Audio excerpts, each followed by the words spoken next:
Are the Niners Super Bowl contenders?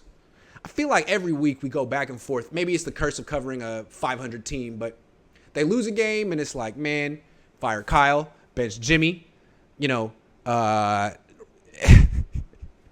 Jed York, fire everyone.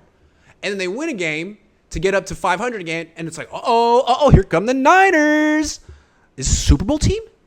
Is this the best team in the league? Is this team unstoppable? So I think I'm going to try to pump the brakes on that one.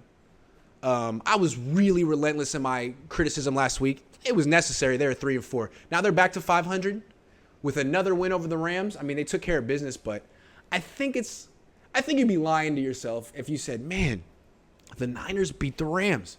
It's time for me to forget everything I thought I knew about the Niners. Forget everything I thought I knew about the 49ers. They just beat the Rams for the 8th consecutive time in the regular season. That is an indication that they're different.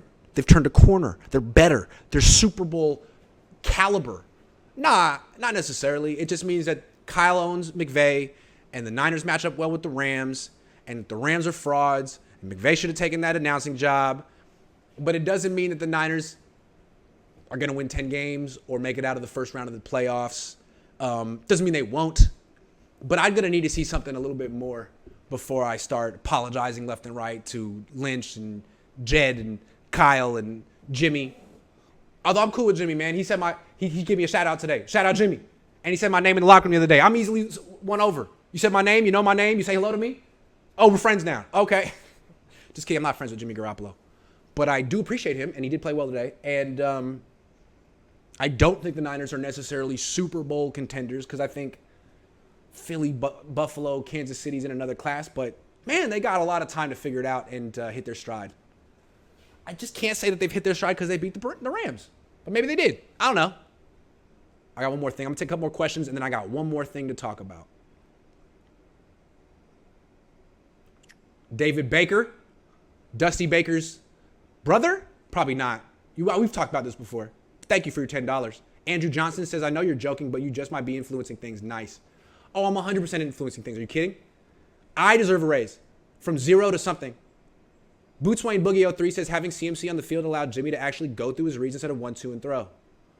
Also, there was good pass protection in the second half. Jimmy could actually go 1, 2, 3, 4, 5. He could go across the field randomly. Seth Harvey says, Seahawks have a difficult second half schedule. That's good news for the Niners, too. David Baker, what's the most important thing for the Niners to work on during the bye?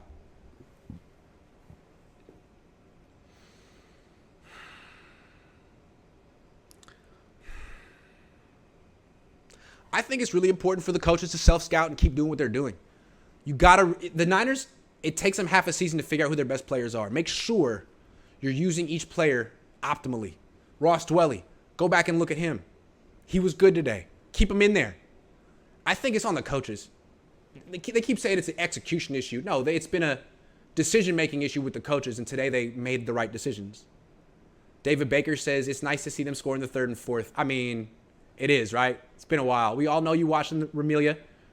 Man, he's having a tough day. Give him a break. Quinn Howard says, best part of the Niners win or loss is your instant reactions got me looking like a genius at work on Monday. I try, man. Thank you, Quinn.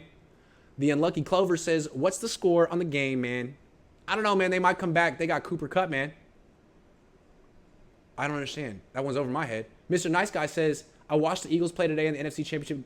We'll go through Philly, and I don't think we beat them. Not a Super Bowl team. Yeah, I don't think they're a Super Bowl team, but it's always nice when they, I like covering a mediocre team. Are they good? Are they not? I don't know. It's a lot of fun as opposed to they're awful or they're great. I like covering mediocrity. It's a lot of fun. Maybe it's because I'm mediocre deep down inside. Senior Boat says, Grant, last year you said you were going to buy Jimmy Ward's jersey. Report status. When they put him back at safety, I'll think about it. I'm protesting D'Amico Ryan's choice. Lycan 4647 says, now that CMC is the starter, how many touches do you think Debo will get in the backfield? If any at all, we paid him because he can do it all. Not many. It's not working. They need to stop giving him the ball in the backfield anyway. It's not working this year. Kyle has to have his offense firing coming out of the bye. A fully healthy offense and CMC fully acclimated leaves no excuses for them not to. Yeah. How about the Rams coming off a bye playing like that? God, they sucked. Why did I pick them? So stupid. They always lose to the four. I'm so mad at myself for that. But yeah, coming off a bye week, no more excuses. They didn't need me today. Mike M sucks. At least Warner was good. Freddy's Universe, thank you. Carson Taylor says, do you think we will force the ball to Debo too much? Do you think we force the ball to Debo too much? Well, I mean, he drops hella passes, so maybe. And now they don't have to anymore.